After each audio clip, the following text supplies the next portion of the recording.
Hello, everybody, and happy Sunday, and welcome to Unity of Kern County on this 7th day of June, 2020. I'm Reverend Chuck, and today we continue our series on the 12 spiritual powers of faith and love, strength, judgment, power, imagination, understanding, will, order, enthusiasm, release, and of course, life.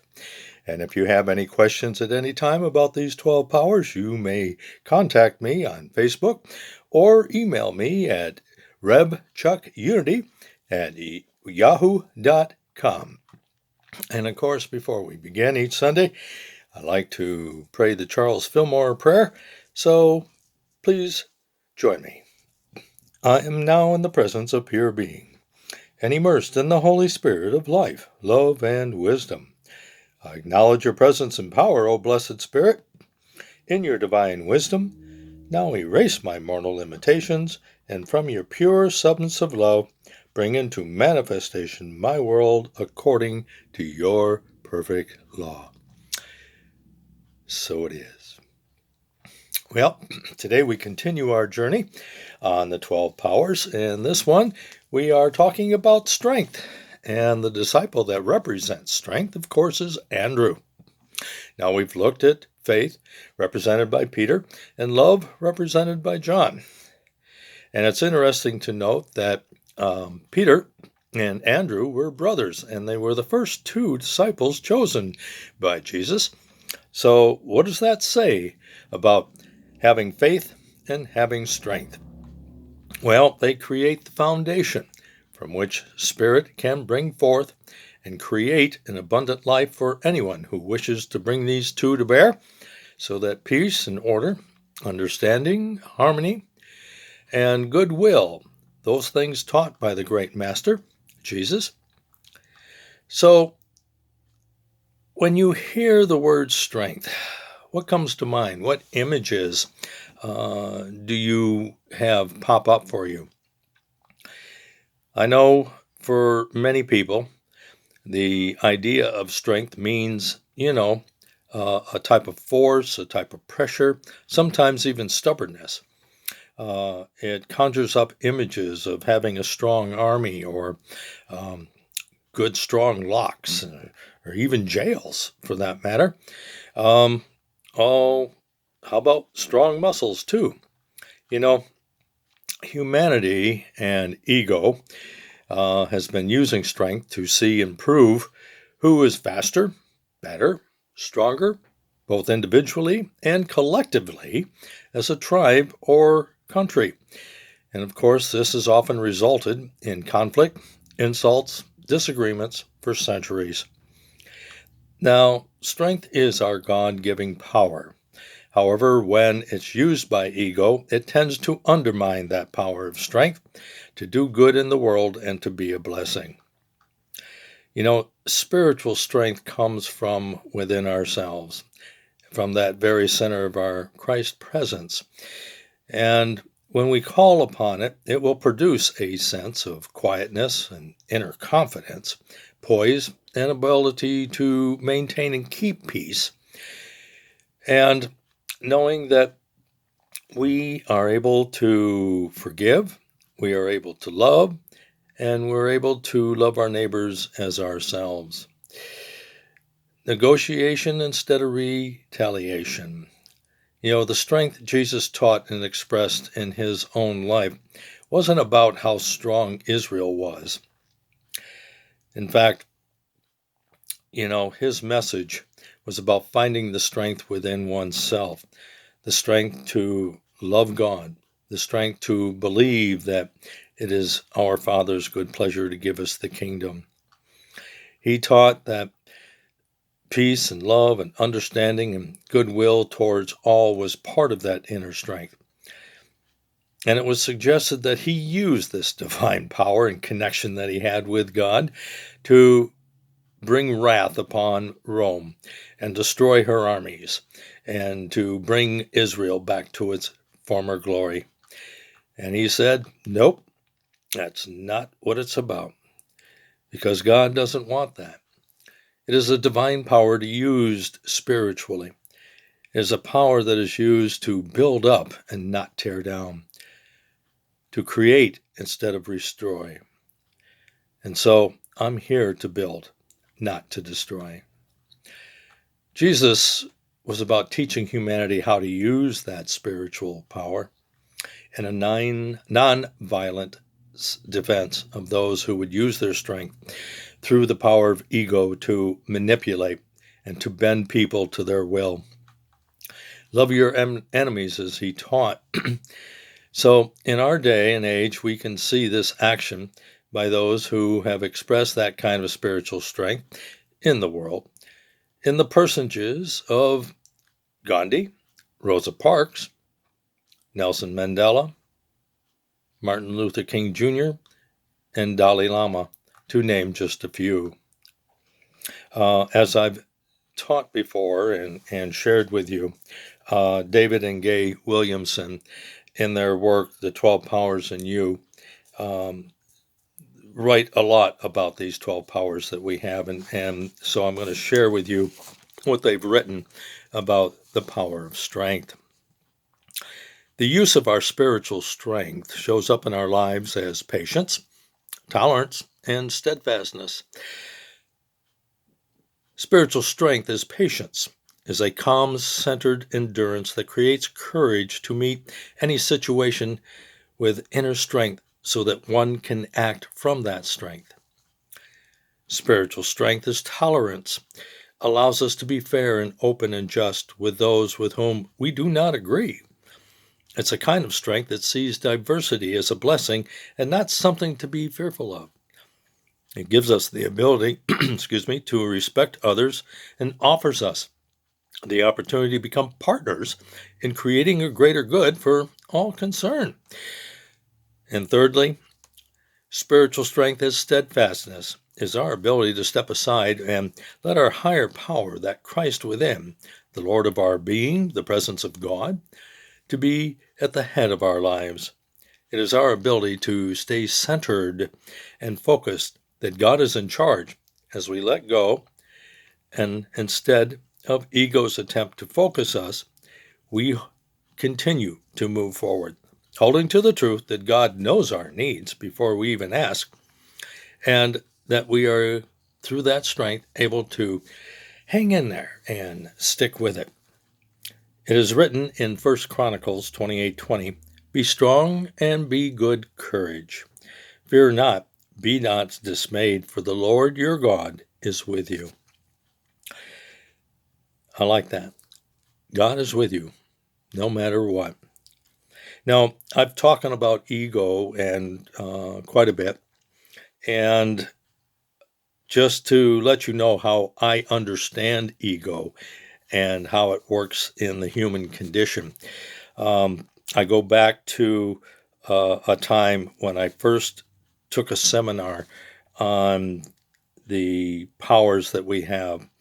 And ego, of course, is something that we all have. We just have to spiritualize it. But an ego that is not spiritualized is nothing more than edging God out.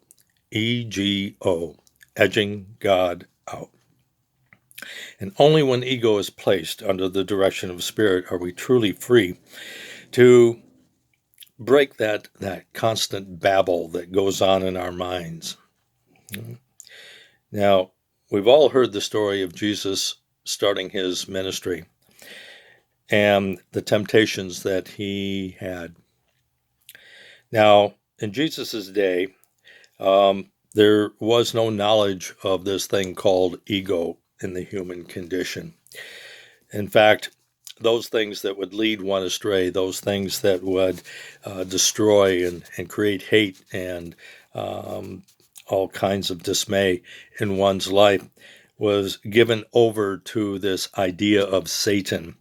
And so you see Satan showing up in the biblical Gospels as that type of power, so to speak. So when Jesus was tempted, the writer, of course, had him say very powerful 4 words: "Get behind me, Satan." And he said that as he was prepared to go forth and begin his ministry. Well, having studied the New Testament and watched how it developed and unfolded in Jesus' life through his teachings, I've come to replace the word Satan with ego. So I could actually see him. If he had knowledge of it, I could actually see him. Get behind me now, ego, because Spirit's in charge. And I go forth to do the work of Spirit.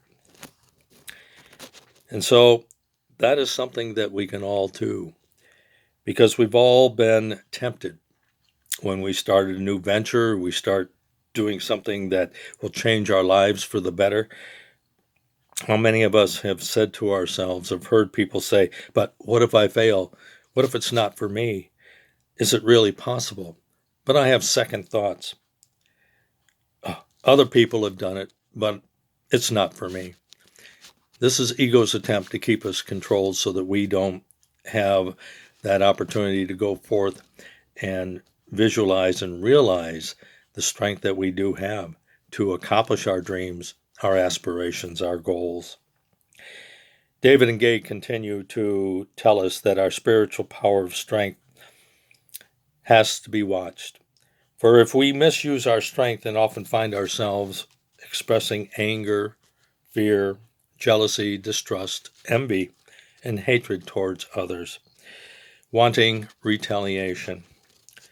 So we express our strength controlled by ego with statements such as these. I'll fight fire with fire.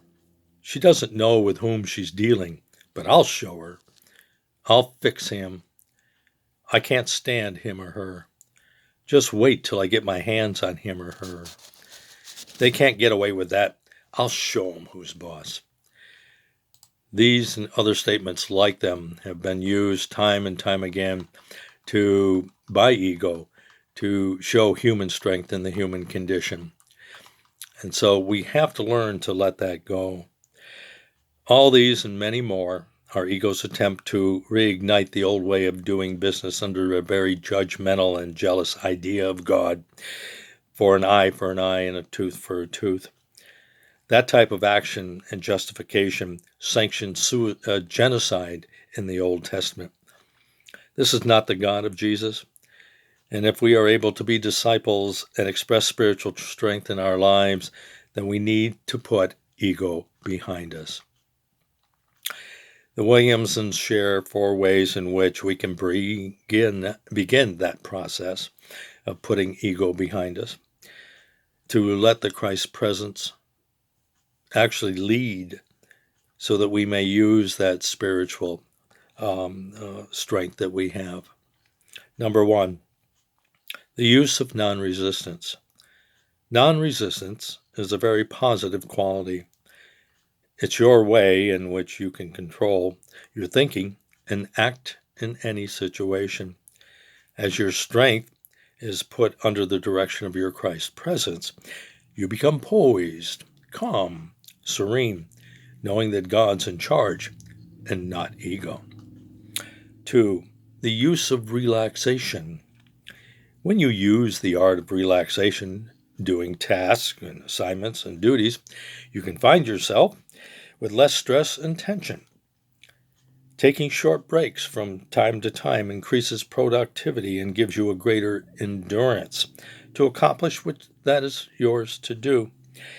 So if you're feeling overwhelmed or drained, speak the words, "Get behind me, ego," and then take a few minutes to reconnect to your Christ present and affirm, I am relaxed, I am calm, I am poised, I am assured. Number 3, direction.